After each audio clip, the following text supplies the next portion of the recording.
So, on the 19th of April, the Prime Minister made a pretty major speech, and there'll be different political views about it. But I think that we would all probably acknowledge that we have got into this debate about this sick note culture that some people describe it as. So I want to talk a little bit about the kind of carrot and stick approach, because the government's expanding employment support for disabled people, but doing so with tougher sanctions. I wonder if the panel could just elaborate a bit further about what impact this will have on the rate of disabled people actually moving into employment. In short, does threaten people to punish them with a sanction, does it work? And maybe we'll start with Ms Davis. Thank you. I'll leave colleagues to kind of give the statistics around this. However, within the supported employment model, which is what I represent, the evidence shows that building aspiration and hope are the most effective ways of engaging people into the employment market. Actually, what we see for people is the more you talk about sanctioning, the more you drive behaviours of people trying to hang on to what they've got. Actually, nobody can achieve anything from a position of fear. And so we've seen a significant number of people calling us since the announcements, actually becoming further entrenched in terms of that position of being really scared to think about employment.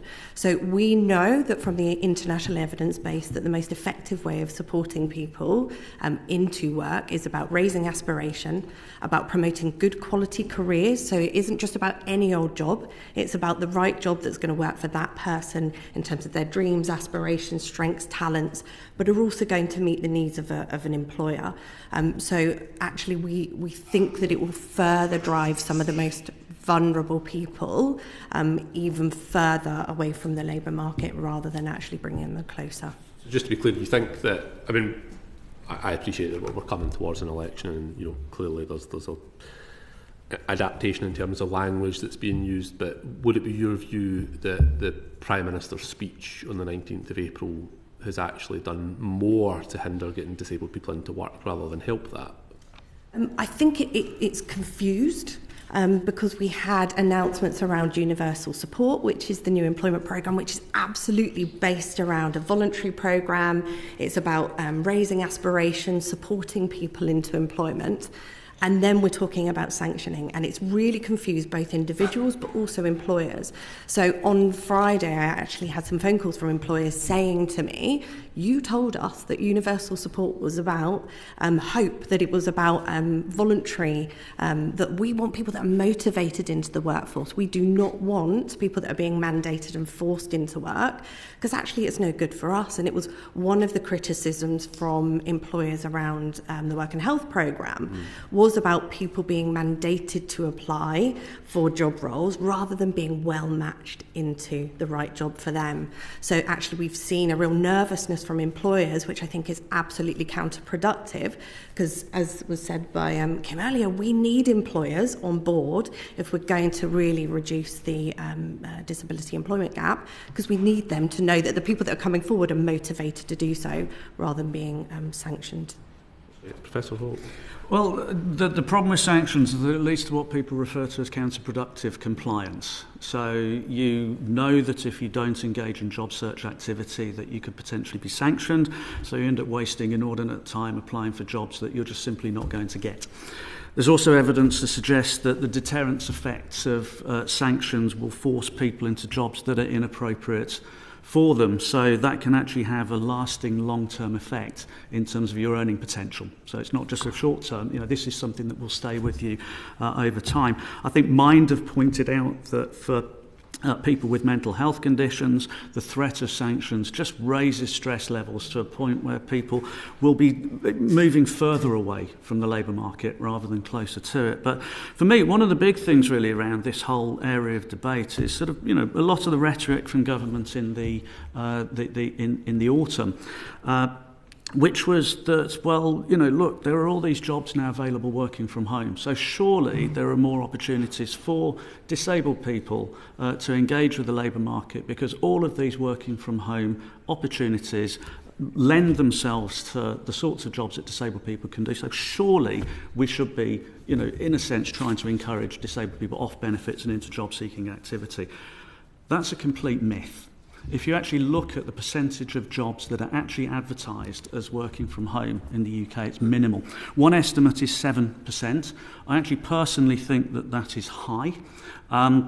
Well, it's actually higher than the reality. So a little bit of work that my Disability at Work colleague Nick Bacon has done recently is to look at the DWP's Find a Job service website, which has, I think, about 129,500 jobs listed on it. And of course, this is the primary website that DWP job coaches will be putting people into, sort of saying, engage with this. This is how you will go about, helping them with their job search activity. So looking at those 129,000 jobs listed on the Find a Job service website, what Nick identified is that 0.51%, that's 0.51% of those jobs are fully remote, and just 2.75% are listed as being hybrid remote. So the idea that there are all of these working from home opportunities out there for disabled people to move into is just a complete myth. And even if there were, we have to bear in mind that competition for those jobs would likely be a lot higher. Because, I mean, the upside of the story, I guess, to an extent, is that the research that we've done shows that working from home does benefit disabled people. It improves their job satisfaction, it improves a whole series of work-related outcomes for them. The problem is that it also increases those outcomes for everybody else as well. Right, so everybody, to an extent, likes working from home. Yeah. Exactly. So if you end up in a situation where there are more jobs available working from home, competition for those jobs is going to be higher. So even if disabled people apply for them, there's a distinct possibility they're actually not going to get them. So I think it's just really, really important to make that point, because the basis of the government's argument as to why they should be introducing tougher sanctions is because there are more opportunities available to disabled people because of a growth in working from home. That argument, to my mind, is just completely false. Mr. Murray, do you have anything you wish to add? I think picking up and sort of building on that, I know we're also aware in terms of the prevalence and rates of disabled people in certain sectors. I think they're definitely overrepresented in sectors where there isn't home working, or where that wouldn't be available for them if they're going for jobs based on the experience they have. So, retail sector, health and social care sector, things like that. But I think, going back to the main point around sanctions and some of the rhetoric that sort of surrounded them recently, I think at Leonard, Cheshire, and also the Disability Benefits Consortium, where I sit in the steering group of, I think, we sort of unequivocally reject this, negative sort of scapegoating of disabled people that's been going on recently. I think, it's clear that sanctions are counterproductive, that they're not helping move disabled people closer to the labour market. If any case, might be moving them further away. I think someone mentioned fear. There's definitely a case of, there being sort of a fear factor, and that being a real issue for disabled people. But I think also as well, one thing I'd like to bring up is the fact that that 95% of sanctions arise as a result of failing to attend mandatory interviews. And some of the research that we've done with disabled people of their experience at attending job centres, we asked them about making requests for reasonable adjustments. Over a third said they weren't even aware they could make reasonable adjustments. 18% said they didn't feel confident enough to do so. And among those who did, a third didn't have their reasonable adjustments provided, and a further third said that only some of the reasonable adjustments were provided some of the time. So if you're looking at the main reason that people are being sanctioned is for failing to attend, and that in the majority of cases when people make ask requests for reasonable adjustments, which are often sort of changing times, having it in a private room so they can discuss things that might be difficult for them, those requests aren't being fulfilled. So you're just further setting up barriers for people to even attend interviews, never mind to be moving into work.